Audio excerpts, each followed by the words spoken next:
Subscribe कीजिए the perfect classes channel को और बेल आइकन को दबाइए लेटेस्ट वीडियो सबसे पहले देखने के लिए।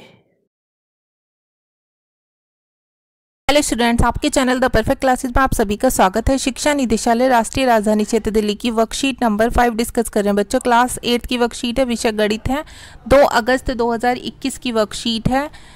विद्यार्थी का नाम लिख लेंगे, कक्षा अध्यापक का नाम लिख लेंगे। अगर बच्चों चैनल को सब्सक्राइब नहीं किया तो जल्दी से सब्सक्राइब कर लीजिए। ओके, वीडियो अच्छी लगे तो लाइक और शेयर कर देना। टॉपिक है एक चर वाले रैखिक समीकरण। तो स्टार्ट करते हैं वर्कशीट। प्रिय बच्चों, हम बीजीय व्यंजकों से समीकरण बनाना पिछली कक्षा में सीख चुके हैं। सबसे पूर्व, इसका मतलब है सबसे पहले हम बीजीय व्यंजक को दोहरा लेते हैं। आओ सोचें। राजू और बीनू 2 भाई हैं। बीनू राजू से 3 वर्ष छोटा है। तो बच्चों, ना तो बीनू की एज बताई हुई ना राजू की एज बताई हुई, बस क्या बताया हुआ है कि बीनू जो है वो 3 वर्ष छोटा है। तो जितनी भी एज होगी बीनू की, उससे 3 साल कम होगी किसकी एज? बीनू की कम होगी राजू से। ठीक है, अब देखिए, परंतु राजू की आयु ज्ञात नहीं है। तो जब राजू की आयु हमें ज्ञात नहीं है तो राजू की आयु हम मान लेते हैं x। ठीक है, तो बीनू की आयु कितनी हो जाएगी? उससे 3 वर्ष कम है तो उसकी हो जाएगी x-3। तो अब देखिए, जब राजू 12 वर्ष का होगा, बीनू 9 वर्ष का होगा। तो देखिए, राजू जब 12 का होगा तो ये 9 का होगा। ठीक है, बिल्कुल सही बात है। जब राजू 15 वर्ष का होगा तो बीनू 12 का होगा। जब राजू 15 का होगा तो ये 12 का होगा। अर्थात हर स्थिति में बीनू ही 3 वर्ष छोटा है। अतः यदि राजू x वर्ष का होगा तो बीनू x-3 वर्ष का होगा। तो ऐसे ही होगा। ठीक है, क्योंकि इसकी राजू की आयु ज्ञात नहीं है, यहाँ लिखा हुआ है।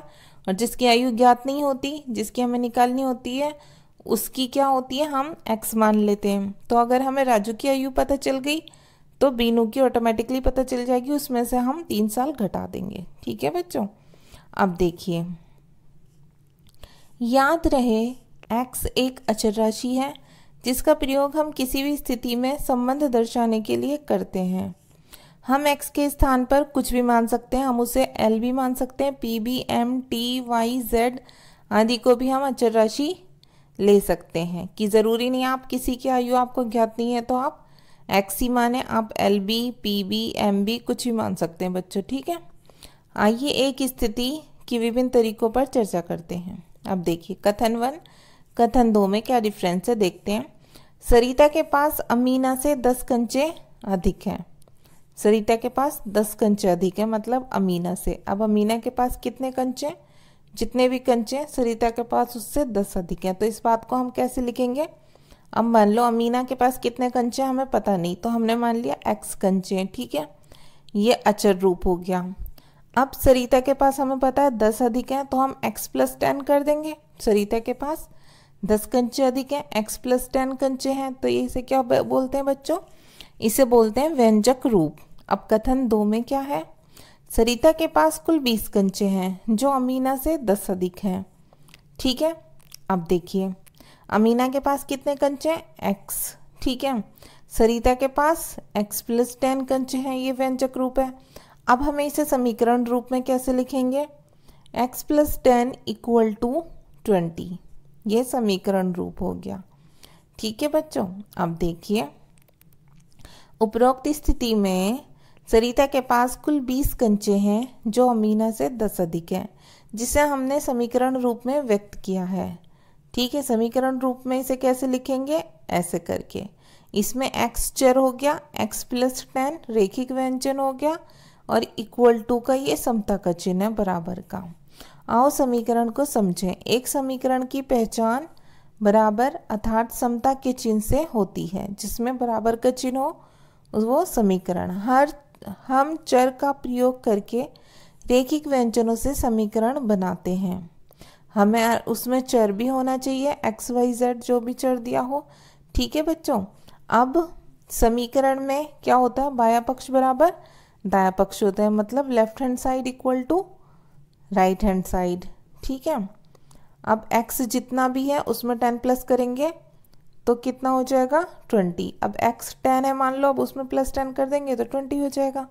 समीकरण का हल क्या करेंगे, समीकरण के दो पक्ष तुला के पलड़ों की तरह होते हैं, जो तुला के पलड़े होते हैं, तथा दोनों पक्षों में हम जमा घटा गुणा भाग संक्रियाएं कर सकते हैं, उसमें ये सब की जा सकती हैं। अब देखिए, निम्न समीकरणों में से एक चर वाले रेखिक समीकरण छाटिए तथा समीकरण की क्रम संख्या पर गोला लगाइए। तो देखिए, निम्न समीकरणों में से क्या करना है हमें, एक चर वाले रेखिक समीकरण छाटने, रेखिक भी हो, जो एक ही रेखा में हो, और एक चर वाले भी हों। ठीक है, अब बच्चों एक चर वाले कौन से होते हैं मैं अभी बताऊंगी, पहले हम गोला लगाते जा रहे हैं। ठीक है, देखिए x + 3 = 5। ठीक है, अब ये एक चर वाला समीकरण है और ये रेखिक समीकरण है, तो हम इस पर गोला लगा देंगे। ठीक है, ये एक चर वाला रेखिक है। 3y + 5, इसमें देखिए बस x आया, इसमें ओनली y आया। 3y + 5 = 2, ये भी रेखिक भी है, एक चर वाला भी है। अब 4b = 20, ये एक चर वाला भी है, रेखिक भी है। t/3 = 2, ये एक चर वाला भी है बच्चों, रेखिक भी है। ठीक है, अब देखिए ये एक चर वाला भी है फोर्थ। ठीक है, अब फिफ्थ में देखिए x + 4 = 21, ये एक चर वाला भी है और रेखिक भी है। अब इसे देखिए 3y + 2x + -5z = 9। अब देखिए बच्चे, इसमें y भी है, इसमें x भी है, इसमें z भी है, तो ये एक चर वाला तो है, लेकिन ये ये रेखिक तो है, लेकिन ये एक चर वाला नहीं है, क्योंकि एक चर वाला कौन सा है, जिसमें या तो x आए बस एक ही बार, जिसमें या तो y आए एक ही बार। ठीक है, p आया है एक ही बार आया है, t आया है एक ही बार, इसमें x आया एक ही बार आया, तो ये सब तो थे एक चर वाले। लेकिन इसमें एक से अधिक चर हैं, इसमें y भी है, x भी है, z भी है, ये रेखिक तो है बच्चों, लेकिन ये एक चर वाला समीकरण नहीं है, तो हम इस पर गोला नहीं लगाएंगे, इस पर हम क्रॉस कर देंगे। ठीक है, अब देखिए इसमें आ जाइए, 2x + 4 = x। अब इसमें x 2 बार है, लेकिन x एक ही चर आया है, x ही आया है 2 बार, तो ये क्या है, ये रेखिक भी है और एक चर वाला भी है। अब इसमें देखिए x + y = 3z, तो इसमें x भी आया, y भी आया, z भी आया, तो ये रेखिक तो है, लेकिन ये एक चर वाला समीकरण नहीं है, तो इस पर भी क्या कर देंगे, हम क्रॉस कर देंगे। तो देखिए फर्स्ट, ठीक है, सेकंड, थर्ड, फोर्थ, फिफ्थ और सेवंथ, ये क्या है आपके, ये एक चर वाले रेखिक समीकरण है। और 6, ठीक है, इन पर हम राइट लगा देते हैं, 6 and 7, सॉरी 8, ये क्या है, ये नहीं है।